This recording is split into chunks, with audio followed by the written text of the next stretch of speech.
For today's review, I have a classic space set, which is not something I get to say often because those sets are usually incredibly rare, hard to find, and expensive. And this is the Polaris 1 Space Lab, set 6972 from 1987. So let's get started. So this is the completed build. This set is close to 400 pieces and comes with 3 minifigures. And if you saw the bulk lot I got at the end of 2024, this set was one of the sets I was able to pull out of that bulk lot. And it was actually missing very minimal pieces, which was super exciting. I believe I only had to place one order to complete this set. I think it was maybe the white ladders, a helmet, and a window, I think. The frame for a window. So really not a lot, which was amazing. Now I will say the base plate is not in the best shape. Again, if you saw that previous video, you could definitely see some white stress marks on the base plate. In this lighting, it probably won't show up. And it's not something I'm super worried about, but probably at some point in the future I'd like to replace it with one that's in a little bit better shape. It's also slightly warped, but once you have the set built, the warping is really not noticeable, which is, again, great. As far as classic space sets go, this is definitely one of the larger ones I have.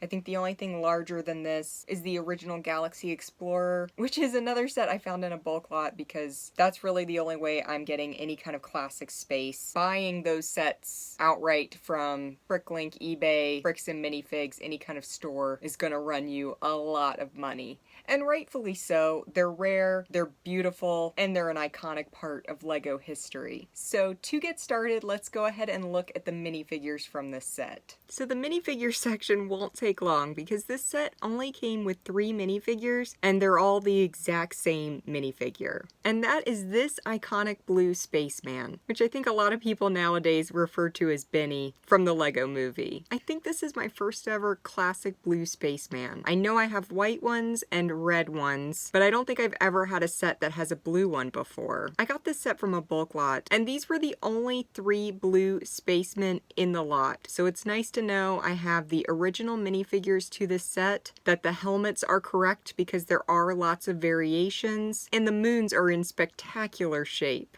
So this is definitely a very exciting day for my collection to finally have a classic blue spaceman. I can't believe I didn't realize until now I didn't have one. So a 10 out of 10 minifigure. Alright, as for the rest of the build, I do love the color scheme for this. You know, it's mostly a white and black set, and then it has some translucent dark blue and translucent red pieces that really pop. It comes on the moon crater base plate. I think this is my 3rd set now that has a moon crater base plate. Like I already mentioned, the Galaxy Explorer and the Blacktron 1 message intercept base. So I think this makes 3. And I feel like there's around a dozen sets that come on this style of base plate, give or take, because there are quite a few duplicate sets where they release the same set under different numbers in different parts of the world. I think BrickLink says a total of 13 sets, but that includes quite a few duplicates. So honestly, a pretty rare base plate. It felt like it was in a lot more sets than that. This set has a lot of movable parts, which I love. I guess we'll just start at the end and work our way through. The first are these little landing pads.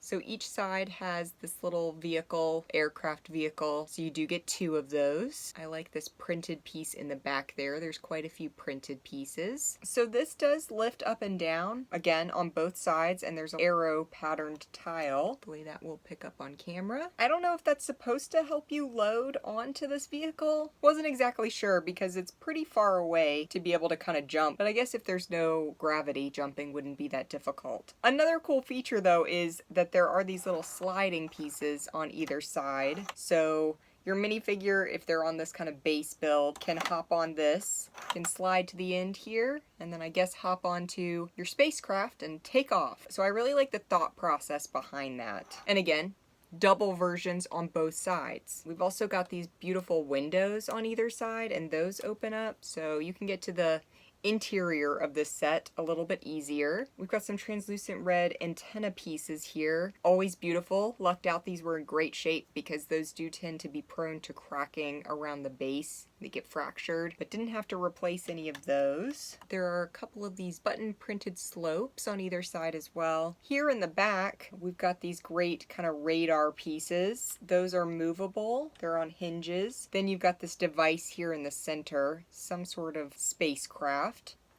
which can be removed. It has this rare white octagonal canopy piece. You can put a minifigure inside there. It also has these great translucent red plates as well. So you have 4 of those. Everything about this just feels like classic space. I miss this style of design so much. Those open up on either side.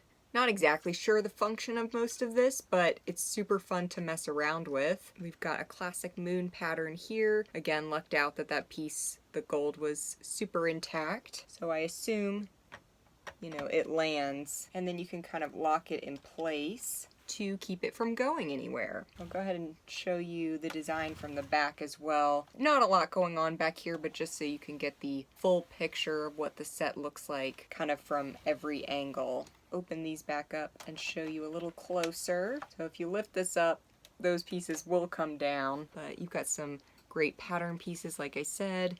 Got hoses. Love this corner piece in black here in the center front there, where your minifigure can slide back and forth. So simple to create that design. I don't know why they aren't still making stuff like that. It's a great idea. So I am a huge fan of this set now. I'm sure at some point I've seen this set, but it's not one that I really remembered. 80s Lego sets are before my time, which is unfortunate because they're some of the best sets Lego has ever put out. And I am so excited that Lego has been making these kind of remake sets of some classics. Although I know they're done with base plate sets, which makes me kind of sad because getting a remake of this base plate would be phenomenal. I am very happy to have added this set to my collection. That whole bulk lot was so fun to go through, and I have so many more amazing sets to review for you all. The backlog is so real right now.